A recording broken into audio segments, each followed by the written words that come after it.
चिन्मय मिशनच्या अमृत महोत्सवी वर्षानिमित्त भारतभर चिन्मय अमृत यात्रेचं आयोजन करण्यात आलंय।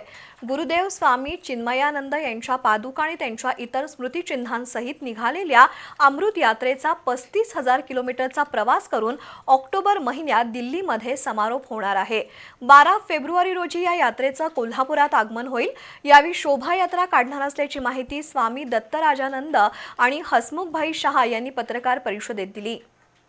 स्वामी चिन्मयानंद यांनी राष्ट्रासाठी केलेल्या आध्यात्मिक, शैक्षणिक आणि सामाजिक कार्याची ओळख करून देण्यासाठी तसंच चिन्मय मिशनच्या अमृत महोत्सवानिमित्त संपूर्ण भारतभर अमृत यात्रेचं आयोजन केलंय। स्वामी चिन्मयानंद यांच्या पादुका आणि इतर स्मृतिचिन्हांसहित ही अमृत यात्रा 35,000 किलोमीटरचा प्रवास करून भारतातील सर्व चिन्मय मिशन केंद्रांना भेट देणार आहे। ऑक्टोबर महिन्यात दिल्लीत या यात्रेचा समारोप होईल। तत्पूर्वी 23, 24 आणि 25 ऑक्टोबर या कालावधीत नवी दिल्लीत जागतिक स्तरावरील सर्व चिन्मय मिशन केंद्रांचा मेळावा होणार असून त्याला पंतप्रधान नरेंद्र मोदी उपस्थित राहणार आहेत, असं स्वामी दत्तराजानंद यांनी सांगितलं।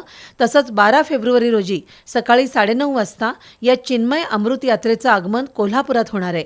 त्यानंतर राजारामपुरी परिसरातून भव्य शोभायात्रा काढली जाईल। यावेळी चिन्मय मिशन युवा केंद्राचे अनुकुलानंद आणि स्वामी प्रत्यानंद हे महाविद्यालयीन विद्यार्थ्यांना मार्गदर्शन करणार आहेत।